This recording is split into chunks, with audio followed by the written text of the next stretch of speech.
করি। এই যে দর্শক, এটা হচ্ছে চিলা কবুতর, বর্তমানে বাংলাদেশে একটু রেয়ার। এই যে দেখুন, এখানে একটা, এখানে একটা, এখানে একটা, এখানে একটা, সবগুলোই কিন্তু আসলে নর কবুতর। তারা তাদের সঙ্গীগুলো টানতেছে। হ্যালো দর্শক, কেমন আছেন সবাই? আশা রাখি সবাই ভালো আছেন। দেশ এবং দেশের বাইরে থেকে এই মুহূর্তে যারা এই গুরুত্বপূর্ণ ভিডিওটি দেখছেন তাদের সবাইকে জানাই প্রীতি ও শুভেচ্ছা। আজকে ভিডিওটি শুরু করলাম, আপনারা দেখছেন একটি কবুতর তার সন্তানদের কিভাবে খাওয়াচ্ছে এবং তারা কিন্তু খুব সুন্দরভাবে যত্ন নিচ্ছে তাদের সন্তানকে। দর্শক, আমরা সবসময় চেষ্টা করি কবুতর পালনের যে খুঁটিনাটি আপডেট সেটা আপনাদের দেওয়ার জন্য। দেশি কবুতর দেখুন কত যত্নশীল হয়, তার বাচ্চা অনেক বড় হয়ে গেছে, একদম অ্যাডাল্ট কবুতরের মতো দেখা যাচ্ছে, কিন্তু এখনো পর্যন্ত তার মা বাবা তাদেরকে মুখে তুলিয়ে খাওয়াচ্ছে। আসলে দেশি কবুতর এর জন্যই কিন্তু বাংলাদেশে অনেক জনপ্রিয় দেশি গোলা জাতের কবুতর। এখানে যে একজোড়া কবুতর দেখছেন এটা কিন্তু দেশি গোলা জাতের কবুতর, আর এখানে তাদের বাচ্চা। এবং এদিকে কিন্তু ঘর নিয়ে অনেক ঝামেলা চলতেছে, অনেক কারাকারি চলতেছে। এবং এদিকে আপনারা দেখতে পাচ্ছেন প্রত্যেকটা ঘরেই কিন্তু তারা প্রস্তুত আছে তাদের সঙ্গী টানার জন্য। আর এখানে কিন্তু অলরেডি আরেকটা দেশি গোলা জাতের কবুতর কিন্তু তার যে ডিম নিয়ে সুন্দরভাবে বসে আছে এবং তার সঙ্গে কিন্তু পাশে বসে আছে। দর্শক, বাংলাদেশে বর্তমানে দেশি কবুতরের অনেক কদর বেড়েছে। বিদেশি কবুতরে যেহেতু বর্তমানে তেমন একটা দাম পাওয়া যায় না বাজারে, বা তেমন একটা মার্কেট নেই, আমি বলবো না বা আপনাদের নিষেধও করব না যে আপনারা বিদেশি কবুতর পালবেন না, কিন্তু এটাই আসলে সত্যি যে বাজারে বিক্রি করতে গেলে অনেক কম দামে বিক্রি করতে হয় বিদেশি কবুতর। দেশি কবুতরের দামে অনেক সময় দেখা যায় যে বিদেশি কবুতর পাওয়া যায়, এটা কিন্তু অনেক খামারি মেনে নিতে পারে না। আর আমি যেই খামারটা পরিচালনা করতেছি, আমার বাড়িতে ছোটোখাটো একটি খামার, আপনারা দেখতেছেন এখানে কিন্তু সব কবুতর উন্মুক্ত, মানে একদম মুক্ত করে দিয়েছি তাদেরকে। তারা কিন্তু চারিদিকে উড়াউড়ি করে, সারাদিন ডানা ঝাপটায়, টিনের চালে খাইতে দেই, মাটিতে খাইতে দেই, তাদের ঘরে খাইতে দেই, সব জায়গায় কিন্তু তারা কম বেশি খাচ্ছে। কিন্তু তাদের মধ্যেও মাঝে মধ্যে একটু ঠাসাঠাসি মত বিরোধ চলে। আপনারা যেসব কবুতরগুলো ঘরে দেখতেছেন, এখানে একটা, এখানে একটা, এখানে একটা, এখানে একটা, সবগুলোই কিন্তু আসলে নর কবুতর।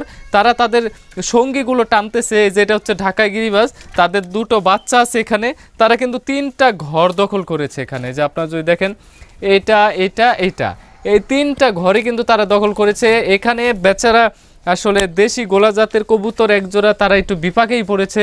তাদের বাচ্চা আমি নিচে ঢুকিয়ে দিয়েছি। তারা, আপনারা কিন্তু হয়তো আমাদের আরেকটি চ্যানেল রয়েছে, সেখানে আপডেট পেয়ে থাকেন, পল্লী কৃষি টিভি যেটা, সেখানে কিন্তু আমরা এখান থেকে বাচ্চা বের করে কিন্তু এখানে কিন্তু আমরা দিয়েছি, যেন তারা মানে সুস্থভাবে থাকে, স্বাভাবিকভাবে থাকে। তারপরও দেখা যায় দিন শেষে আসলে তাদের মধ্যে একটা বিরোধ চলতেই থাকে এবং তারা কিন্তু ঘর নিয়ে খুব একটা ঝামেলা করে, আমি যেটা দেখলাম। এবং টিনের চালে খাবার দেই, তারা কিন্তু টিনের চালে সুন্দরভাবে বসে থাকে এবং টিনের চালেই কিন্তু খাবার খায় প্রতিনিয়ত। কিন্তু সমস্যা হচ্ছে এখানে দেশি কবুতরের সাথে কিছু গিরিবাজ কবুতর রয়েছে, সেই গিরিবাজ কবুতরগুলো কিন্তু দেশি কবুতরের উপরে একটু অত্যাচারই চালাচ্ছে। কিন্তু কিছু করার নেই আসলে দর্শক, কবুতর তো তারাই নিজেদের মধ্যে যে সমস্যা আছে সেটা কিন্তু সমাধান করে নেবে। এবং আমি যদি আপনাদের আপডেট দেখাই, আসলে দেশি কবুতরের যেই বাচ্চাগুলো সেগুলো কিন্তু মোটামুটি অনেক বড় হয়ে গেছে এবং তারা কিন্তু কয়দিন পরে মনে হচ্ছে নিজেরাই নিজেদের খাবার নিয়ে খেতে পারবে আর কি।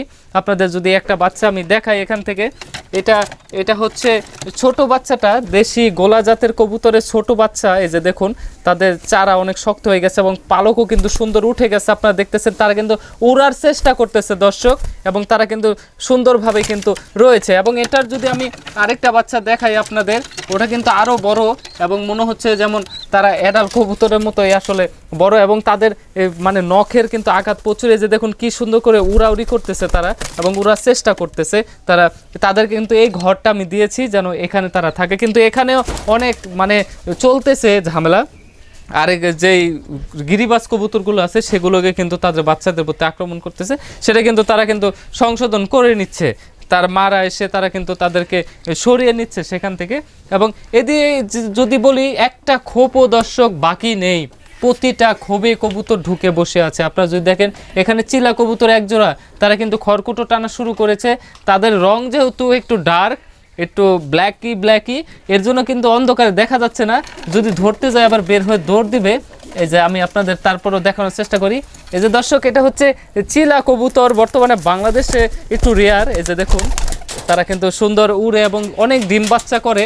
এবং তাদের কাছ থেকে খুব তাড়াতাড়ি ডিম পাবো আশা করতেছি। এবং আরেকটাও কিন্তু ঘরের ভিতরে রয়েছে, তাকেও যদি আমি একটু বের করি, এই যে দেখুন, এই যে তাদের কিন্তু পায়ের দিকটা যদি একটু লক্ষ্য করেন, পায়ের কিন্তু পালকগুলো দিয়ে কিন্তু পুরো তাদের নখ বা আঙ্গুলগুলো কিন্তু, পায়ের আঙ্গুলগুলো কিন্তু পুরাটা হয়ে আছে।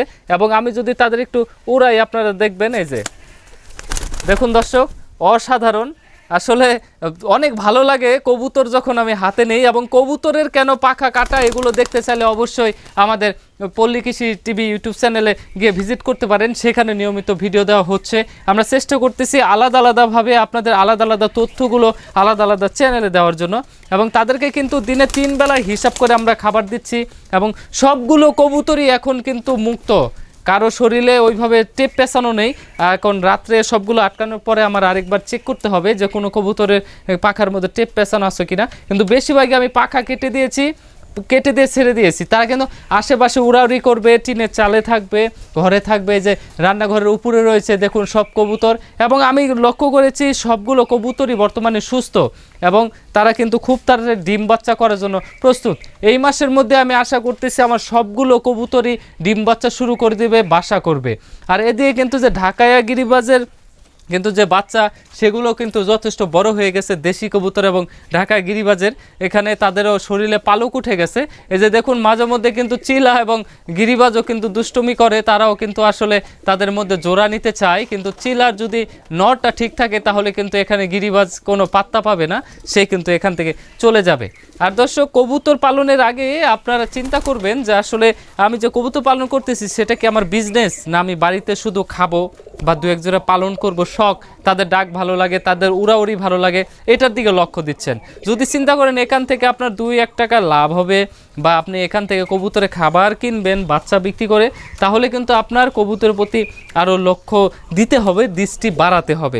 এবং দর্শক, চারিদিকে দেখুন সুন্দর কবুতর কিন্তু ঘুমানোর সময় হয়ে গেছে, তারা কিন্তু খুব তাড়াতাড়ি কিন্তু ভিতরে চলে যাবে, কারণ বিকাল হয়ে গেছে, তাদের ঘরে ঢোকার সময় হয়ে গেছে। এই যে এখানে দেখুন একজোড়া দেশি কবুতর কিন্তু তাদের মধ্যে মিল মহব্বত তৈরি করতেছে এবং তারা কিন্তু তাই একে অপরকে প্রমাণ করতেছে যে একজন আরেকজনের জন্য আমরা কতটুকু যোগ্য।